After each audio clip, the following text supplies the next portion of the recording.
Hello বন্ধুরা, কেমন আছো সবাই? আজকে আবার চলে এসেছি তোমাদের কাছে। নিয়ে এসেছি শ্রীরাম জন্মভূমি অযোধ্যাজি পর্ব 2। এবার আমরা ঘুরে দেখব শ্রী চক্রবর্তী মহারাজ দশরথজির রাজমহল।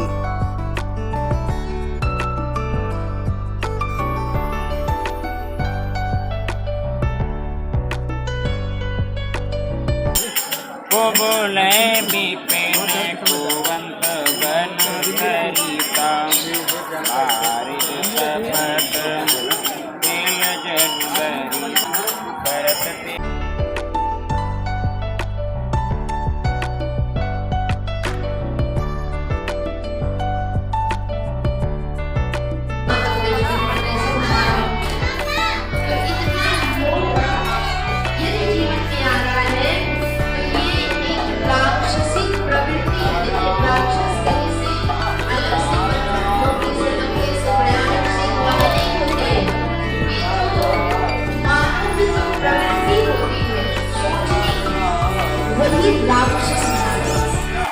जब हम ज्यादा सोचने लगते हैं तो वही राक्षस प्रवृत्ति में चले जाते हैं। जहाँ गोस्वामी जी कह रहे हैं कि काम क्रोध मद लोभ सब नाथ नरक के पंथ सब परिहर रघुवीर ने भजो भजई।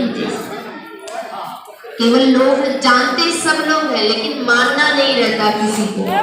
लेकिन सच्चाई यही है कि बीच में तो जीवन की हर खुशी हर उपलब्धि में प्राप्ति होगी और इस कलयुग में भी सत्य प्राप्ति होगी। तो उनसे भी सीख सकते हैं, उनको देख करके सीख सकते हैं कि जिनके सत्य में उनको जो भी उपलब्धि प्राप्त हुई है वो केवल नाम से, भगवान के नाम से, जो भगवान के नाम का जप करता है उसे हर है वही भगवान की तरह खुशी होता है। ऐसे ही जब महादेव ने देखा बैठ करके राम नाम जप करते हुए महादेव ने पूरा परिवार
পুরো রাজমহল অদ্ভুত সুন্দর মুরাল পেন্টিং এবং স্ট্যাকো রিলিফের কাজে পরিপূর্ণ।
এই রামকি পৌড়ি ঘাট গিনিজ বুক অফ ওয়ার্ল্ড রেকর্ডসে স্থান করে নিয়েছে। দুটি বিষয়ে এই রেকর্ডসে এই রামকি পৌড়ির ঘাটের নাম আছে। প্রথমত, সর্বাধিক সংখ্যক প্রজ্বলিত মাটির প্রদীপের সংখ্যা। দীপোৎসব 2025 30শে অক্টোবর এই তারিখে এখানে যে সমবেত মাটির প্রদীপের প্রজ্বলন হয়েছিল তার সংখ্যা 25,12,585। ড্রোন ব্যবহার করে এই সংখ্যা নির্ধারণ করা হয়েছিল। দ্বিতীয়ত, সমবেত আরতি। ডক্টর রাম মনোহর লোহিয়া আবধ ইউনিভার্সিটির 1121 জন বেদাচার্য এখানকার 55টি ঘাটে দাঁড়িয়ে সমবেত সরজু আরতি করেছিলেন। অযোধ্যার সরজু নদীর তীরের এই ঘাটে সুন্দর লেজার শো হয়, কিন্তু আমার দুর্ভাগ্য এখন এই লেজার শো বন্ধ আছে। এই ঘাটটি একটি কৃত্রিম ঘাট।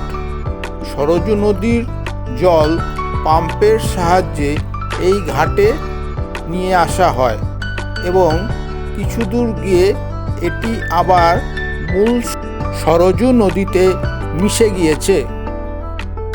পরের ভিডিওতে দিবাকালীন সরজু নদীর দৃশ্য এবং কিভাবে এই ঘাটে জল এনে ফেলা হচ্ছে সেটা দেখাবো। শ্রীরাম জন্মভূমি অযোধ্যাজির 3টি স্থানের দুরকম দৃশ্য আমি দেখাবো, দিবাকালীন দৃশ্য এবং সান্ধ্যকালীন দৃশ্য। যেমন এই লতা মঙ্গেশকর চক, এই চকের দিবাকালীন দৃশ্য তোমরা আগের ভিডিওতে দেখেছো। এখন এর সান্ধ্যকালীন দৃশ্য উপভোগ করো। এই লতা মঙ্গেশকর চক থেকে যে রাস্তাটি অযোধ্যা বাইপাস পর্যন্ত গিয়েছে তার নাম দেয়া হয়েছে ধর্মপথ। শ্রীরামচন্দ্র ছিলেন সূর্যবংশীয় ইক্ষ্বাকু বংশের রাজা। সেই সূর্যবংশীয় মর্যাদার প্রতীক স্বরূপ এই ধর্মপথে মোট 20টি সূর্যস্তম্ভ স্থাপন করা হয়েছে। শীর্ষ দেশে সূর্যের প্রতীক স্বরূপ প্রতিটি স্তম্ভ 30 ফুট উচ্চতার। বামে 10 এবং ডাইনে 10, মোট 20টি সূর্যস্তম্ভ।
এই ভিডিওটা এখানেই শেষ করছি।